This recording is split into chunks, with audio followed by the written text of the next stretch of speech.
to our coverage of Chapter 4, the factorial analysis of variances. As you know, this is something that was mentioned in our textbook for descriptive and inferential statistics in 9615, and we said that we would cover it more as we get into this 9616. And so we want to look now at this week on how to actually use SPSS to compute a factorial analysis of variance. Now, I would suggest that you follow along on page 95, where there's a nice checklist of what you need to do to go through the steps of doing the factorial analysis.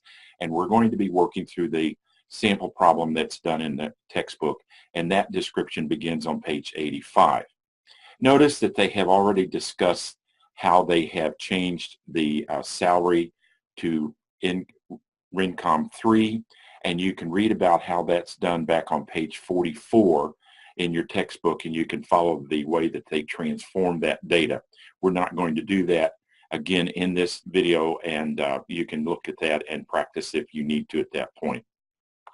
The first thing we want to do, though, is to create stem and leaf design of the transformed variables so that we can see that they do approach and look through how to analyze that. Now, to do this, we're going to go up to Analyze, and we're going to come down to Descriptive Statistics, and then we'll say Explore. And in Explore, now our dependent list is always going to be the scale data, and we want to come down, and that's going to be our RENCOM 3. And our factor list for this one is going to be job satisfaction, which is SSAT job 2. And that's going to be our factor list. Now on our statistics, we're going to want to check on descriptive statistics, and also we're going to check on the outliers in this point. And then we'll continue. And now we're going to look at the plots. And here we want the stem and leaf because that's what we're working through at that point. And normality plots. Let's do the normality plots with what we're doing and factor levels, and then we'll say continue, and then let's check our options. And under options, that's going to come up exclude cases listwise, so you can say continue, and now we're all ready to go, and we'll say okay. At that point, we get this printout, and now let's look through what we have. Notice that we have our N, and we're going to deal with the missing cases. The SPSS deals with that automatically. And one of the things that we want to look here in the descriptives is you see the mean, but for right now that's not real meaningful for us.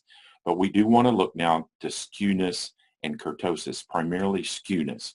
And notice this one is minus 0.474, so it's, and then this one is minus 250. As the textbook mentions, this is slight to substantial, but the factorial analysis of variance is not real sensitive to this area of the data. So we're just going to leave it as it is. We're not going to transform it any further. And then our extreme values, we've already dealt with that, and so everything is within the ranges that we're looking at. The test of normality, notice that it is 0, so it is showing some interaction. We'll look at that more and as we get into it.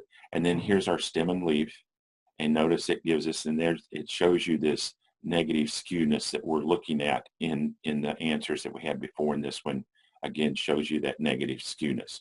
So that gives us our ideas. Then we have our normality plots.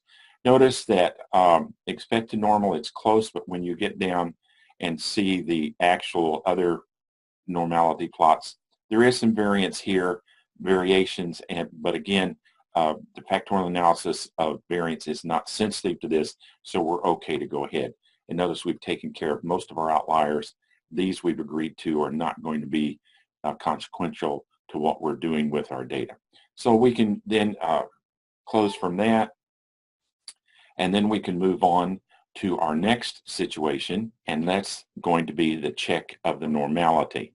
And that's going to be some of the same things that we just did, but let's go through it so we can get another idea of it.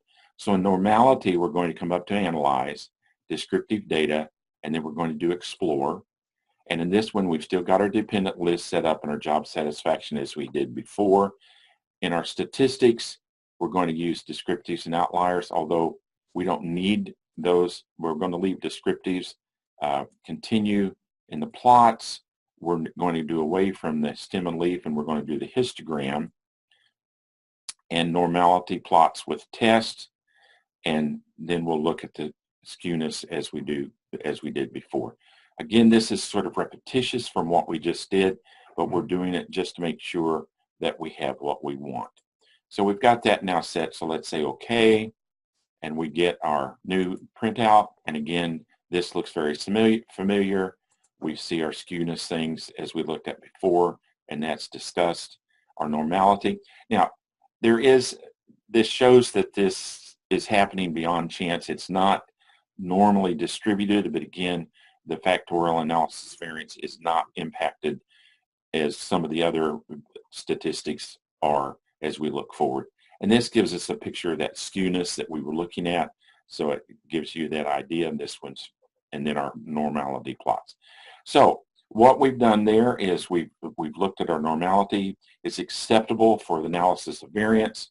And so then we will go to our line plots to see if there is any interaction between these variables. Now, to do the line plots, we come up to graphs and we come to chart builder. And in chart builder, we get this opportunity. Now, we want to come here to line, and we click on line, and we want this one that has the 2, so we're going to pull that up into this area. Now, notice we've got 4 boxes here that we want to put things into. Now, for this purpose, we have 1 independent variable and 2 dependent variables. Our first independent variable is job satisfaction, and in job satisfaction, we're going to move that up here to the set color area. And then for the x-axis, we're going to put the highest degree obtained, and that's going to be right here, and we're going to just pull that here to the x-axis. And then our independent variable is the RENCOM 3, and that we're going to put here in the y-axis. And that's then going to give us the picture that we want. We say OK. Then we get a picture of the interaction.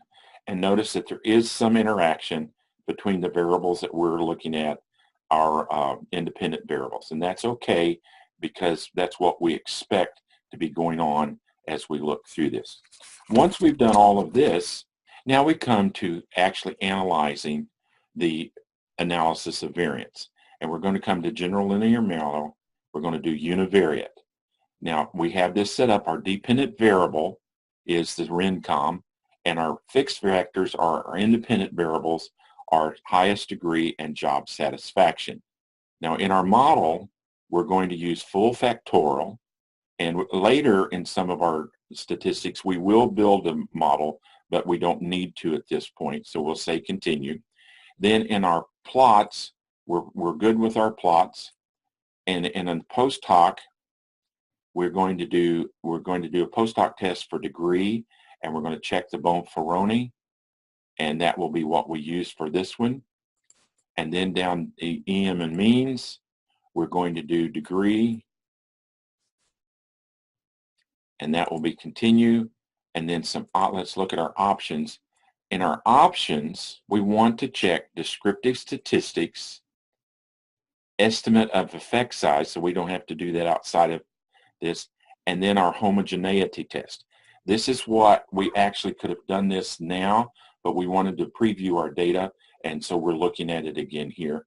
And so we're going to say continue, and now we're all ready to go, and so we say okay. Now we have our printout, and notice that we have our descriptive statistics that will give us our different means, and then we see our Levine's test. Now here is one of the things that we want to look at.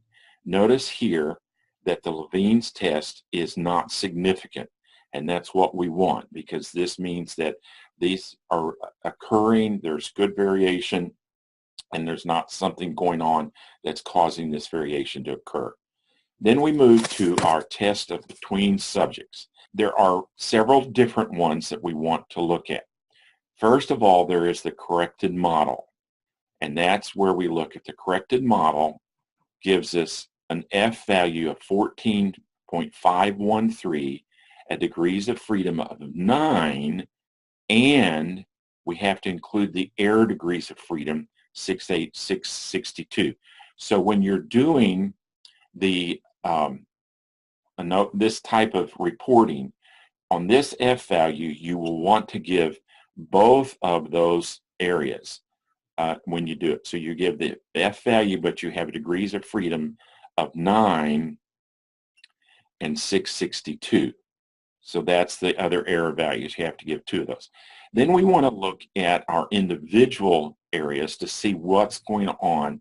And this is sort of looking at an ANOVA where we just use degrees, or an ANOVA where we just use set job 2, or job satisfaction. Then we see when we come to the degree, we have a value of 23.172 with degrees of freedom of 4 and 662, and that is significant. So something is going on in the degrees that causes a significant difference. Something other than chance is causing the difference in their approach. Then we look at set job 2, and we notice that we have an F of 7.415 with degrees of freedom of 1 and 662. And again, this one is significant at the 0.05, or actually at the 0.01 level. Notice that the effect is 0.011, and the effect of the degrees is 0.123. So there's a slight effect happening here between what's going on. And then we do the between interaction, and that's the 2.35, where we want to see what's the interaction that's happening between these two that's causing that. So we see a 2.335 with degrees of freedom of 4 and 662. It is not significant, and it's making very little impact. And so that's the way you would read through these. Since we did find significance, we want to look at our post hoc test to see what's going on. And here we have less than a high school degree is then looked at with these individuals, each of the other 4. So we have 5 different choices. And we begin to look. So if we have less than a high school compared to high school, there was no difference in their answers, no statistically significant difference. Junior college, no statistically significant difference. But there was a difference in between high school and bachelor and graduate. See, we have 0 and 0. We see that same thing happening between bachelor and graduate with the high school undertaking.